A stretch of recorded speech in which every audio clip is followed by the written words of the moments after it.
Hello everyone, welcome back to our channel. Today's topic is child obesity यानी कि बच्चों में मोटापा and causes and remedies. उसके कारण और उपचार हम पढ़ेंगे. First of all, what is child obesity? An obese child is a child that has a condition in which his or her weight is not normal. एक मोटा बच्चा वह बच्चा होता है जिसकी एक ऐसी स्थिति होती है जिसमें उसका वजन सामान्य नहीं होता है, उसे मोटा बच्चा बोलते हैं. Our body is made up of water, fat, protein, carbohydrate and various mineral and vitamins.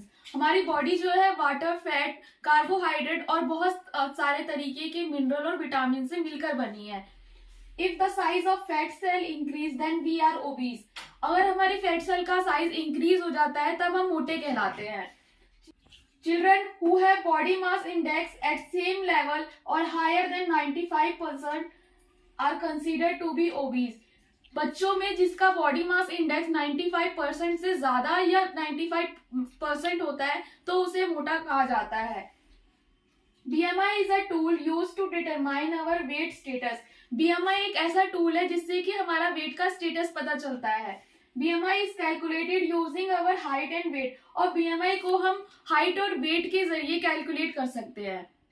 Childhood obesity is a serious health threat to children. बचपन का मोटापा जो है बच्चों के लिए काफी गंभीर समस्या है. अब जानते हैं कि फैक्टर्स क्या क्या होते हैं जिसकी वजह से बच्चों में मोटापा होता है. Factor causing obesity in children. The imbalance between energy intake and expenditure is mainly responsible for the rising rate of obesity among children. जो भी एनर्जी हम ले रहे हैं फूड के थ्रू और उसे हम खर्च कर रहे हैं, कितना खर्च कर रहे हैं, उन दोनों में इम्बैलेंस जिसकी वजह से ओबेसिटी होती है बच्चों में. Overweight and obesity are caused by numerous social and environmental factors that influence people's energy intake and physical activity. Overweight यानी कि ज्यादा वजन और obesity यानी कि मोटापा, ये काफी सारी चीजों की वजह से होता है, जैसे कि सोशल चेंजेस की वजह से, इन्वायरमेंटल चेंजेस की वजह से, और जो हम एनर्जी ले रहे हैं और कितना हम फिजिकल एक्टिविटी कर रहे हैं इसकी वजह से ओवरवेट होता है. First factor is heredity and genetics. Genetics are considered as possible cause of obesity. Genetics को भी एक वजह मानी गई है जिसकी वजह से ओबेसिटी हो सकती है. Some studies have established that 25 to 40% of BMI is heritable. कुछ स्टडीज कहती है कि 25 से 40% तक जो भी हमारा बॉडी मास इंडेक्स होता है वो हेरिडिटी के थ्रू आता है. If the children come from a family of overweight people, she may be more likely to put on weight. ये माना गया है कि अगर किसी फैमिली में जो पेरेंट्स हैं उनका अगर ओवरवेट है तो उनके बच्चों का भी वेट जो है वो ओवरवेट हो सकता है. Second point is lack of physical ability. आजकल के जो बच्चे हैं वो स्कूल हो या घर उन्हीं की चार दीवारियों तक सीमित हैं. बच्चे जो लोग खेलते नहीं है या एक्सरसाइज नहीं करते हैं उनके वेट बढ़ने के ज्यादा चांसेस होते हैं क्योंकि उनका जो कैलोरीज होती हैं वो बर्न नहीं हो पाती हैं. कुछ पॉइंट्स ये भी हैं. Over indulgence in indoor leisure activities and entertainment such as watching TVs, playing video games etcetera also contribute to the problem.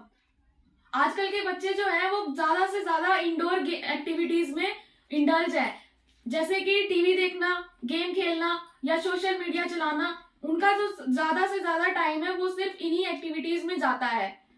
Lack of open spaces and playground in school and community. और ज्यादा खुली जगह ना होने की वजह से या पार्क्स नहीं होने की वजह से बच्चे वहां खेलने के लिए भी नहीं जा पाते, स्कूल हो या फिर उनकी society. Increase pressure on children to perform in academy. और जो स्कूल्स में अकेडमिक में अच्छा परफॉर्म करने का जो प्रेशर है पेरेंट्स की तरफ से वो काफी ज्यादा बढ़ गया, जिसकी वजह से बच्चे सिर्फ पढ़ते ही रहते हैं, उनको खेलने का बिल्कुल भी टाइम नहीं मिल पाता है. Reduce emphasis on sport. और जो स्पोर्ट्स यानी कि खेल कूद की गतिविधियां हैं वो काफी कम हो गई हैं इसी वजह से. And the third point is excess calorie intake. Regularly eating high calorie food such as fast food, bake food, candy, dessert, sugary drink can easily cause the children to gain wait.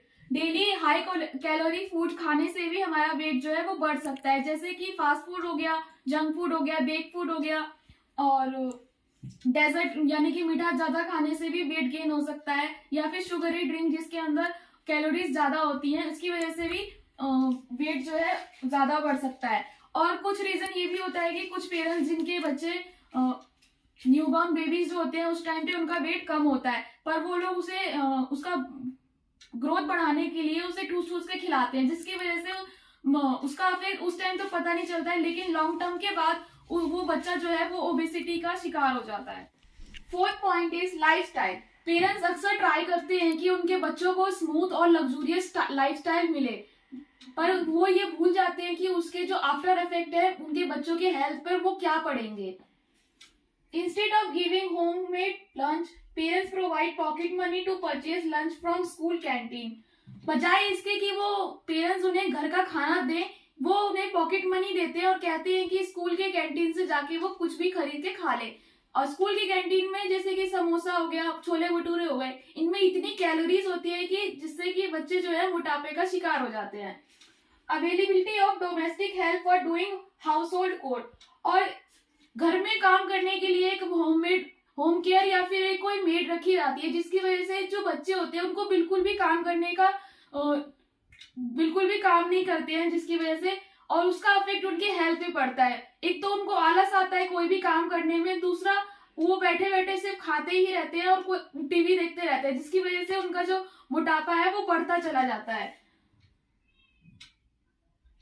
Next is commuting to school by bus और car instead of walking और bicycle, और उन्हें school भी बस से या car से drop किया जाता है, बजाय इसके कि बच्चे पैदल स्कूल चल के जाएं या फिर बाईसाइकिल से जाएं। Fifth point is socio cultural factor, over protection and force feeding bye parents. बच्चों को जबरदस्ती खिलाया जाता है, उनको पेरेंट्स जबरदस्ती उन्हें खाना खिलाते हैं बच्चों को, ये कह के कि बहुत कमजोर हो गए हो, ज्यादा खाओगे तो ज्यादा हेल्दी हो जाओगे, पर उसका साइड इफेक्ट होता है, वो उस पर ध्यान नहीं देते हैं। Low knowledge about nutrition in parents and caregiver, और जो पेरेंट्स होते हैं और जो केयर गिवर्स होते हैं उनको ज्यादा नॉलेज नहीं होती कि किस खाने से कितनी न्यूट्रिशन मिलता है या किस खाने से क्या साइड इफेक्ट हो सकते हैं या ओबेसिटी हो सकती है, जिसकी वजह से बच्चों में ओबेसिटी हो सकती है।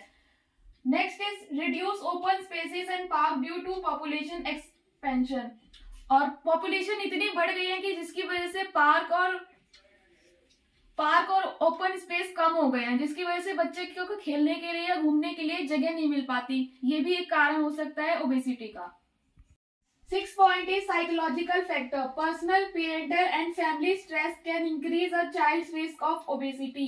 पर्सनल, पेरेंटल और फैमिली स्ट्रेस, इन तीनों में से कोई भी स्ट्रेस होगा जिसकी वजह से जो बच्चों की ओबेसिटी है वो बढ़ सकती है। Some children overeat to cope with problems, deal with emotions such as stress or to fight boredom. और कुछ बच्चे होते हैं जैसे कि उनको काफी ज्यादा स्ट्रेस हो गया या फिर वो बैठे बैठे बोर हो रहे हैं तो वो ओवर ईटिंग स्टार्ट कर देते हैं। जैसे मोस्टली लोग मीठा खाना पसंद करते हैं इस टाइम पे, चॉकलेट्स खा ली या फिर बैठे बैठे चिप्स वगैरह खा लिए, तो जिसकी वजह से कैलोरीज ज्यादा हो जाती है और उन्हें ओबेसिटी हो सकती है। रेमेडीज, क्या क्या उपचार कर सकते हैं जिसकी वजह से ओबेसिटी कंट्रोल में आ सके या फिर जो बढ़ चुकी है उसको कम कर सके। The children should be eat fresh fruits and vegetable, बच्चों को फ्रेश फ्रूट्स और वेजिटेबल्स खिलाने चाहिए। Parents should add lean protein such as chicken and fish in their diet, parents को प्रोटीन ऐड करने चाहिए जैसे कि चिकन हो गया, फिश हो गया डाइट में। Regular exercise helps to keep obesity in control, और रेगुलर एक्सरसाइज करनी चाहिए बच्चों को जिसकी वजह से ओबेसिटी कंट्रोल में आ सकती है। Children should drink sufficient amount of water to avoid indigestion, और बच्चों को सफिशिएंट अमाउंट में पानी पीना चाहिए जिससे कि उनको इंडाइजेशन नहीं होगा और ओबेसिटी भी नहीं होगी। Playing game, having physical activity helps to maintain a good health, and watching TV, computer and other gadgets must be avoided. और ज्यादा से ज्यादा उन्हें फिजिकल एक्टिविटीज करवानी चाहिए और जो गेम्स भी ऐसे खिलानी चाहिए जो आउटडोर में हो जिसमें कि उनकी जो कैलोरीज है वो बर्न हो सके, और टीवी गेम्स, वीडियो गेम्स ये सब ज्यादा से ज्यादा बंद हो जाने चाहिए या फिर कम से कम वॉच टाइम होना चाहिए इनका।